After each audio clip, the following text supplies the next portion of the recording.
Sino.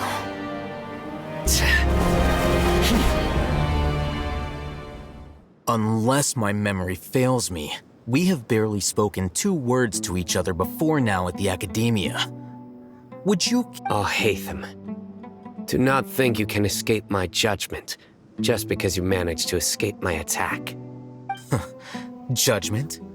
So that's how you'd characterize your actions here, is it?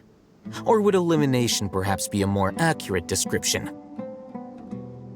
Had I used my full strength, not even this traveler would have been able to stop me.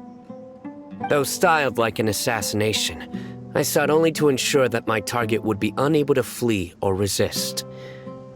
Seemed to me more like your own personal touch. Who is that, Al-Haytham? Did you call him General Mahamatra? Yes. General Mahamatra Sino, head of all the Matra at the Academia.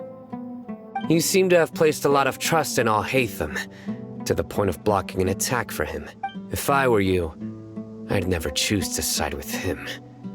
I wouldn't believe a single word that comes— I have been pursuing this scribe for a long time. I urge you.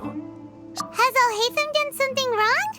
Hyman doesn't think he's as bad as you've made him out to be. I won't waste my breath explaining things. Al-Haytham, I saw it during our fight. Take it out. The divine knowledge capsule you're hiding on your person. Unless you want me to— Very perceptive of you. Nothing escapes a Matra's. Wait, the divine knowledge capsule? Didn't it fall into the Matra's hands in Port Ormos? No wonder you speak with such confidence, Sino. But I must admit, I'm very curious. And why, as General Mahamatra of the Academia, are you all alone in the desert? As far as I'm aware, the other Matra have been speculating about your disappearance. Have you been given a mission that's, let's say, morally— If I was the real target of your mission, what was stopping you from simply using your authority and resource— I should have known you'd be difficult to deal with. You two? Ugh! What should we do, Traveler? Paimon feels like we can't trust either of them! Ahem. Well, look at you two, acting all tough and self-righteous over there. Wait, Dia? Great! Finally, someone that we can trust! You gotta help us out here, otherwise these two are gonna start fighting again! Yeah, sure looks that way. 2 giants from the Academia duking it out once and for all. Not something you get to see every day, that's for sure. Listen, I know you academic types love to fill up your big brains with self-righteous morality and lore, but how dare you bring your petty disputes into the safe haven of Aru Village? It seems like someone's gonna have to beat some sense into your thick skulls until you finally learn to respect these grounds.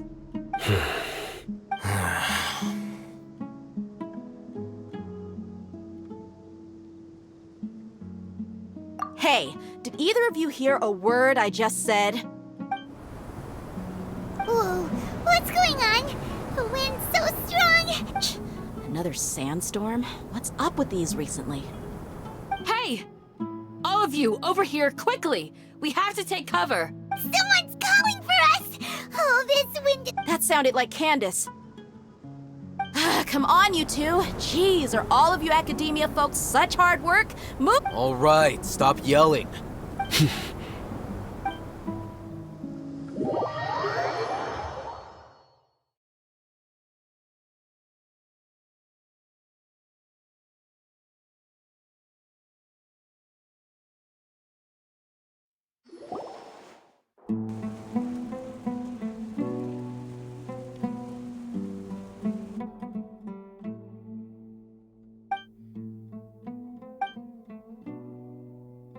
Well, this is pretty awkward. Hey, wanna play sardines with 3 people who wanna tear each other limb from limb? Sure, why not? Sounds fun. The air is so thick and heavy. Paimon can hardly keep floating anymore. My sincere apologies, everyone. This is the home of our village chief. I will have to ask you to make do with this small room until the sandstorm dies down. Please, let me introduce myself. I am Candace. Protect. Our savior has come at last! Nice to meet you, Candace. The name's Paimon. Thank you so much for helping us. There's no need to thank me. It's only right to help each other when the weather gets rough. Wow, she's so gentle and caring, like a nice older sister. Unlike those guys over there. All right. Now that we're all better acquainted, we should return to the topic at hand. As a guardian charged with the responsibility to protect my fellow villagers from harm, I was observing your conflict from afar, even before the sandstorm started. And now that you have set foot within our village itself, it is all the more my responsibility to make absolutely sure that you pose no threat whatsoever to us. So please, have an honest and sincere conversation with one another, and put your hostile feelings to rest. If anyone dares to start anything again while they are under this roof, I will not hesitate to send them out for some quality time with the creatures of the sandstorm. Oh, on second thought, Paimon may have misjudged Candace's character. And that goes for you too, Miss Dia. Do I make myself clear? All right, we got it, Candace. That's what I like to hear. So, which of you will begin? I was supposed to be a mediator, but I might have gotten a little too involved just now. Anyway, one of those two should probably start. Wait, that was you trying to be a mediator? I have nothing to hide, so there's no shame in explaining myself. While Al-Haytham wasn't wrong about the other Matra not knowing my whereabouts, it's not because I've been assigned a morally dubious mission. Rather, Huh? a little while ago, I discovered that there was data missing in the Academia's project planning and as General Mahamatra, I had the responsibility and authority to request an audit. However, I tried to investigate the issue myself before submitting a formal audit request. But I soon found that I began to realize that they were... Unsurprisingly, the Grand Sage rejected my audit request as soon as the submission reached his desk. He even said to me, "The power of the General Mahamatra is granted by the sages. You have no right to judge us."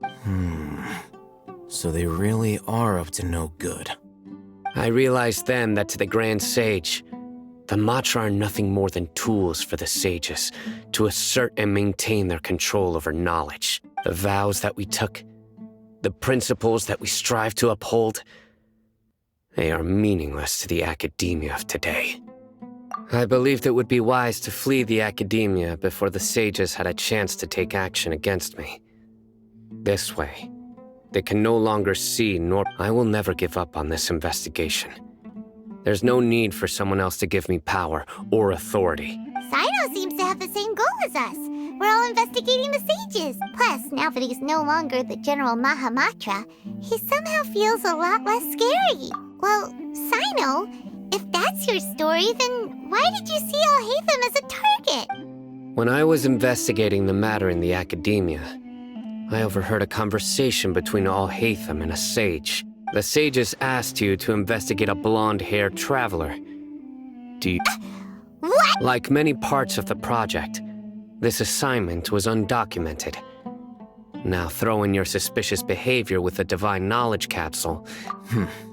Yes, I was indeed Al-Haytham? After all, the promised reward was so great that hardly any scholar could have refused. The sage told me. A most enticing offer. Unfortunately, those academics don't know me at all. Their words contained one key piece of information, namely that divine knowledge. From my perspective, the sages are far from trustworthy. Think about it. Isn't it a little So, I began my own investigation following the lead of the Divine Knowledge Capsule. In the end, had I been less guarded, I probably would have ended up like that Ain al-Ahmar mercenary, incapable of remaining sane for long enough to hold a conversation. You mean that the sages originally planned to dispose of you, using one of those capsules that drive people insane?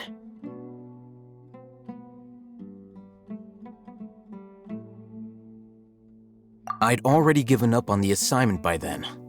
I only told the Academia I was waiting in Port Ormos for you to appear so they wouldn't suspect anything. So it came as quite a surprise when I encountered my erstwhile target while investigating the Divine Knowledge Capsule. Criminals do love to talk about coincidences. Even though I ran into the Traveler by chance, I had no intention of providing assistance to the Academia. You were the ones who decided to follow me and strike up a conversation after I left that tavern. That's true. Alhaitham helped us out at Caravan Rebot as well. I'm willing to apologize, if that's worth anything to you. I took the Divine Knowledge Capsule behind your back because I judged its existence to be a significant risk. I felt that it would be best for no one to interact with it before... After all, curiosity... You should be well aware, Scribe Alhaitham, that curiosity can also lead you to danger and suspicion. Answer me this. Did the sages share any information about their project with you? Have I not made myself clear? You and I are both distrusted by the Academia. Fine. Although you haven't completely proven your innocence. As you wish. Good. I'm glad to see. And now you, Dia. I believe it's your turn. Oh, sorry. Whatever the boys were talking about must have been so boring that I spaced out. My situation is pretty straightforward. My employer, Dunyarzad of the Holmayani family, is friends with the Traveler. I had nothing going on, so I decided to return to Aru village for a visit. But then I saw these two random guys in the middle of a pointless argument. Is that all? Well, I will admit that definitely... That's more like it. I missed you all so much, Candace. Whoa! What was that sound? No need to worry. Now that you're no longer at each other's throats, please make yourselves at home. Creatures? Fighting in a sandstorm is not for the faint-hearted. Anyone without extensive training in these conditions... Yeah, just leave them to Candace. Don't worry.